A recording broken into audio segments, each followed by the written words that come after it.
This video sponsored by School of Business Organization Private Limited, ஷார்ட்டா SPO. வீட்டில் இருந்தே வேலை பார்க்கணுன்னு விருப்பம் உள்ளவங்க ஸ்க்ரீனில் தெரிகிற வாட்ஸ்அப் நம்பருக்கு உங்களுடைய பெயரையும் படிப்பு தகுதியையும் அனுப்புங்க.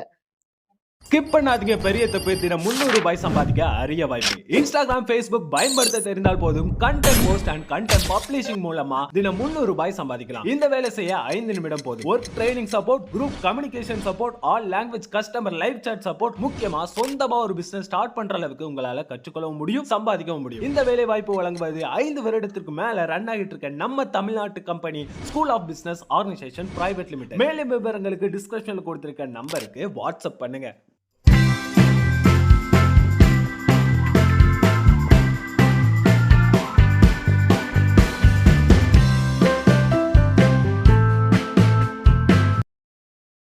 Hi friends, welcome to VVM channel. இன்றைக்கி நம்ம சேனலில் இட்லி தோசைக்கு ஒரு அருமையான சைடிஷ் தான். இந்த சாம்பார் நீங்கள் சாப்பிட்டு பாருங்கள். ஹோட்டலில் சாப்பிட்ற சாம்பாரை விட ரொம்ப அருமையாக இருக்கும். எவ்வளோ தான் நீங்கள் ட்ரை பண்ணி பார்த்தாலும் சாம்பார் நல்லா வரலையா, இதே மாதிரி ஒரு முறை ட்ரை பண்ணி பாருங்கள். சும்மா அடி தூள் கிளப்ப போகிறீங்க. ட்ரை பண்ணி பார்த்துட்டு எப்படி இருந்ததுன்னு சொல்கிறீங்களா? வாங்க இப்போ நம்ம அதை வீடியோக்குள்ளே போய் பார்க்கலாமா? நீங்கள் இப்போ தான் இந்த வீடியோ ஃபஸ்ட் டைம் பார்க்குறீங்கன்னா VVM சேனலுக்கு சப்ஸ்கிரைப் பண்ணிக்கோங்க. கூடவே பெல் பட்டனை கிளிக் பண்ணிக்கோங்க. அப்போ தான் நாங்கள் போடுற வீடியோ உங்களுக்கு உடனுக்குடனே வரும். வாங்க இப்போ நம்ம வீடியோக்குள்ளே போகலாம். இன்றைக்கி நான் அந்த சாம்பார் செய்கிறதுக்கு ஒரு கப் பாசிப்பருப்பு எடுத்திருக்கேன். பாசிப்பருப்பை ஃபஸ்ட்டு நல்லா கழுவி எடுத்துகிட்டு வந்துக்கலாம்.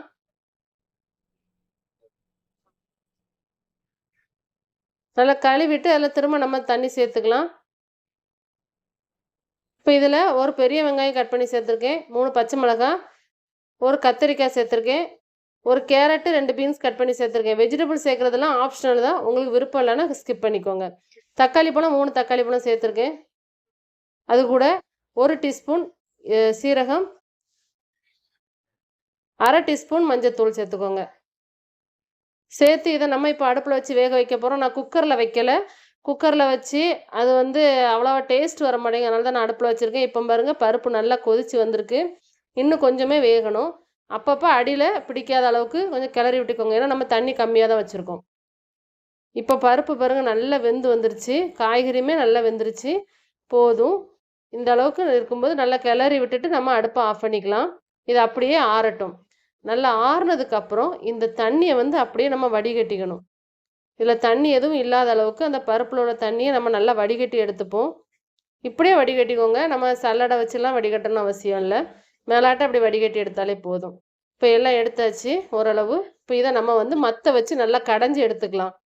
இந்த அளவுக்கு நல்லா ப்ரெஷ் பண்ணி விட்டு நல்லா கடைஞ்சி எடுத்துக்கோங்க. எல்லாமே காய்கறி எல்லாமே இதோட சேர்ந்து மேஷ் ஆயிரும். அதனால தனித்தனியாக யாரும் எடுத்து வைக்க மாட்டாங்க. இந்த அளவுக்கு நல்லா கடைஞ்சி எடுத்துக்கிட்டிங்கனாலே போதும், சூப்பராக ஆயிரும் குழம்பும்.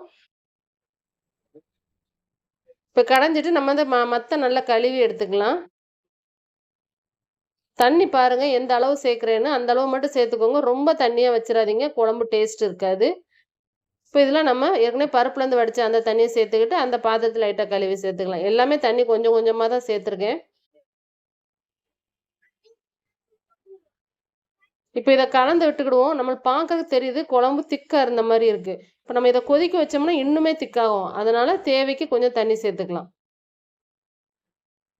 போதும், இந்த அளவு தண்ணி இருந்தால் கரெக்டாக இருக்கும். நம்ம கொதித்து வரும்போது குழம்பு சரியான ஸ்ட்ரக்சரில் இருக்கும். இப்போ இதில் தேவையான அளவு உப்பு சேர்த்து இதை கலந்துக்கிட்டு திரும்பியும் நம்ம அடுப்பில் வச்சு இதை கொதிக்க வச்சுக்கிடுவோம். மூடி போட்டு கொதிக்க வச்சுக்கலாம். அது கொதிச்சுக்கிட்டு இருக்கிற அந்த சமயத்தில் நம்ம ஒரு சின்ன ஒரு மசாலா பேஸ்ட்டு நம்ம 1/2 டீஸ்பூன் சாம்பார் பவுடர் ஒரு கிண்ணத்தில் சேர்த்துக்கோங்க.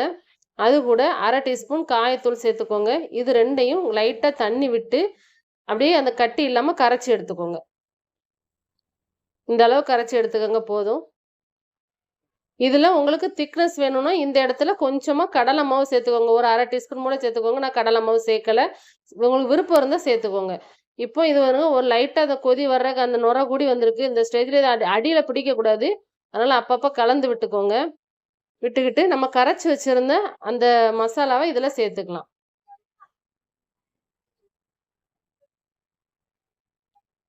இப்படி சேர்க்கும்போது அந்த சாம்பாரோட சுவை வந்து இன்னுமே அதிகமாக இருக்கும். நீங்கள் சாம்பார் பொடி டைரெக்டாக குழம்புல சேர்க்குறதுக்கும் இப்படி நம்ம கலந்து சேர்க்குறதுக்கும் ரொம்ப அற்புதமாக இருக்கும். இப்போ இதை நல்லா கொதிக்க வச்சுருக்கோம் பாருங்கள், நல்லா கொதிச்சு வந்திருக்கு. கடைசியில் ஒரு கை கொத்தமல்லி இலை சேர்த்து அடுப்பை ஆஃப் பண்ணிடலாம். இப்போ தாளிக்கிறதுக்கு ஒரு கடாயில் நான் எண்ணெய் சேர்த்துருக்கேன். இந்த எண்ணெய் சூடானதும் 1 டீஸ்பூன் கடுகு சேர்த்துக்கிடுவோம். கடுகு பொரியட்டும். இதில் சின்ன வெங்காயம் ஒரு 4 சின்ன வெங்காயம் பொடிசா கட் பண்ணி சேர்த்துக்கோங்க. அதுபோக ஒரு கொத்து கருவேப்பிலையும் சேர்த்து இதை நல்லா வதக்கி விட்டுக்கோங்க. இந்த அளவுக்கு வதங்கணும். பொன்னிறமாக வதங்கினதுக்கப்புறம் நம்ம இதை குழம்புல சேர்த்துக்கலாம். அப்படியே கலந்து எடுத்துக்கோங்க. ஒரு 10 நிமிஷம் அப்படி நீங்கள் ஆற வச்சுட்டு நீங்கள் சுட சுட இட்லியை வச்சு இதை வச்சு சாப்பிட்டீங்கன்னா ரொம்ப அருமையாக இருக்கும். இந்த இட்லிக்கு குழம்பு தட்டு நிறைய ஊற்றி அப்படியே எடுத்து சாப்பிட்டீங்கன்னா தேவாமிர்தமாக இருக்கும். இதே மாதிரி சாம்பார் நீங்கள் சாப்பிட்ருக்கவே மாட்டீங்க. ட்ரை பண்ணி பார்த்துட்டு எப்படி இருந்ததுன்னு சொல்லுங்கள். பிடிச்சிருந்தா விவிஎம் சேனலுக்கு சப்ஸ்கிரைப் பண்ணிக்கோங்க. Thank you friends.